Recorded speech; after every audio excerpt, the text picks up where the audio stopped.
ഇത് BJPയുടെ വെറും ഒരു സർക്കുലർ അല്ല. പാർട്ടി സംസ്ഥാന നേതൃത്വത്തിന് ഇഷ്ടമല്ലാത്തതൊന്നും പുറത്തു വരരുതെന്ന തീരുമാനമാണ്. സംസ്ഥാന നേതൃത്വത്തിന്റെ തിട്ടൂരമെന്നാണ് പാർട്ടിയിലെ ഗ്രൂപ്പുകളുടെ അടക്കം പറച്ചിലും അമർഷവും. എന്തായാലും സംസ്ഥാന അധ്യക്ഷൻ രാജീവ് ചന്ദ്രശേഖരനും ഒപ്പമുള്ളവർക്കും മറ്റ് നേതാക്കളെ അത്ര വിശ്വാസമല്ലെന്ന് തോന്നുന്നു. ആദ്യം സർക്കുലറിന്റെ ഉള്ളടക്കം നോക്കാം. പാർട്ടിയുടെ മുൻകൂർ അനുമതിയില്ലാതെ ഭാരവാഹികളോ ജനപ്രതിനിധികളോ അംഗങ്ങളോ പൊതുവിഷയത്തിൽ വ്യവഹാരങ്ങളിൽ ഏർപ്പെടാൻ പാടില്ല. അന്വേഷണ ഏജൻസികൾക്ക് പരാതി നൽകാനും പാടില്ല. എന്തുകൊണ്ടിപ്പോൾ ഇങ്ങനെ ഒരു നിർദ്ദേശം? ഇതാണ് കാരണം. മോദി കപട ദേശവാദി എന്നാണ് അതിൽ പറഞ്ഞിരിക്കുന്നത്. വാളെടുത്തവൻ എന്നുള്ള പ്രയോഗം അതിനകത്തുണ്ട്.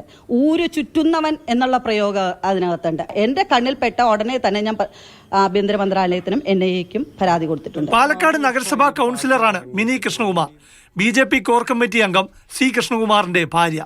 അടുത്തിടെ മിനി കൃഷ്ണകുമാറിനോട് പാർട്ടി നേതൃത്വം ഈ വിഷയത്തിൽ വിശദീകരണവും ചോദിച്ചിരുന്നു. പാർട്ടിയിലെ V മുരളീധര പക്ഷത്തെ കൗൺസിലറാണ്. അതിനാൽ തന്നെ സർക്കുലറിലുള്ള അമർഷവും അവിടെയാണ്. ഇവിടെ എന്താണ് പ്രശ്നം? മിനി കൃഷ്ണകുമാർ പാർട്ടി നേതൃത്വത്തെ അറിയിക്കാതെ റാപ്പർ വേടനെതിരെ NIAക്ക് ഒരു പരാതി നൽകിയെന്നതാണ്. അതായത് 5 വർഷം മുൻപ് റാപ്പർ വേടൻ പ്രധാനമന്ത്രിയെ വിമർശിച്ചുകൊണ്ട് ഒരു പാട്ടുപാടിയതാണ് വിഷയം. അതായത് നേതൃത്വം അറിയാതെ ഒരക്ഷരം പോലും ആരും ഉരിയാടേണ്ട എന്നതാണ്. പാർട്ടി വക്താക്കളോ മീഡിയ പാനലിലുള്ളവരോ അല്ലാതെ ആരും സംസ്ഥാന അധ്യക്ഷന്റെയോ മറ്റു ചുമതലപ്പെട്ടവരുടെയോ അനുമതിയില്ലാതെ പരസ്യ പ്രതികരണങ്ങൾ നടത്താൻ പാടില്ല. എന്തായാലും സംസ്ഥാന നേതൃത്വത്തിനെതിരെ പാർട്ടിക്കുള്ളിൽ അടക്കം പറച്ചിൽ മാത്രമേ ഉണ്ടാകൂ.